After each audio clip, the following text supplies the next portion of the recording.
Prosecutors say they have suddenly discovered a murder confession from a man who was never charged. The DA's office, after being flagged by Glaspie's defense, disclosed this sworn statement signed by Green in 1997, confessing to Quarterfield's murder. No mention of Glaspie. A spokesman says the affidavit was just discovered in the file of Glaspie's co-defendant, Anthony Jennings. Green's attorney did not get back to us. The DA's office says that prosecuting him for the 1986 murder would be problematic.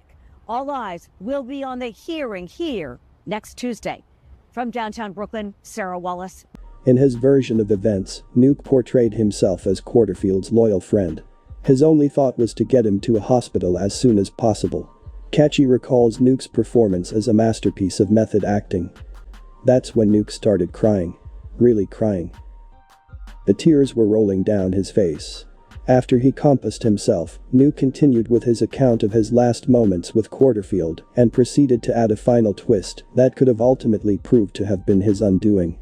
He claimed that when he approached the hospital gates with the apparently dead Quarterfield, he saw police cars with flashing lights and panicked.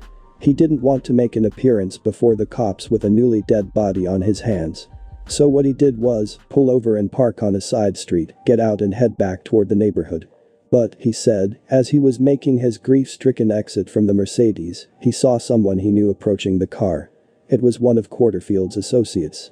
The man had followed the Mercedes in an Olds 98, parked it down the block and was now heading toward it. Bullet marks in the car indicated that the 4 shots in Quarterfield's face and neck were fired while he was in the passenger seat. Nuke's version made it appear that he left the scene just as the man from the Olds 98, who perhaps didn't think Quarterfield was dead, was about to administer the fatal shots. In effect, Nuke was accusing that man of murder.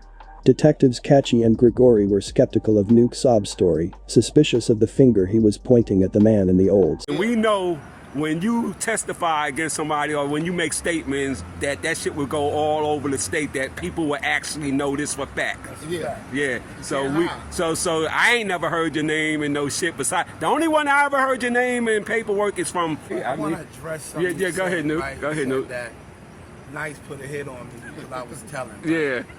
I got a co-defendant that's actual innocent and did 12 years behind me. Right? I did 31 years on the case. Wow. The case that he spoke about, the James Baker case. I never met your brother. Who's James Baker? Quarterfield. No, I know. I want the people to know. Yeah. I never met your brother. I was indicted for 4 homicide and under investigation for others. But the point is, nobody's on my indictments. I've never went to a grand jury on no one, statements on anyone, or testified against anyone. I don't know why he got my name in his mouth. He never met me. Wow. My gangster days is behind me. Thank you. But again, I'm not far removed if somebody keep pushing. I don't push. I just want to be left alone. But my thing is this: when it came, I did my time. I didn't cry about it. I didn't blame nobody for my time. Yes. And ain't nobody in prison did anything to me. And if he would have attempted to do something to me, I would have had to do what I had to do. So I'm saying to him, please, man, by all means, leave me out of this nonsense. I don't want to do this. Understand? I'm not going to defend people that know me, know who I am. That's true. You don't know me. Because if you knew me, you wouldn't have said that. You would have wanted to have a conversation with me.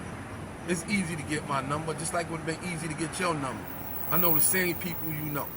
So please, man, if you want a conversation, you can have it. Okay. But don't bring keeping me going back and forth with this, because this is the last time you're going to hear me say this. Yes, sir. My name means everything to me, and I will defend it with my life. Can you say the same thing? Wow.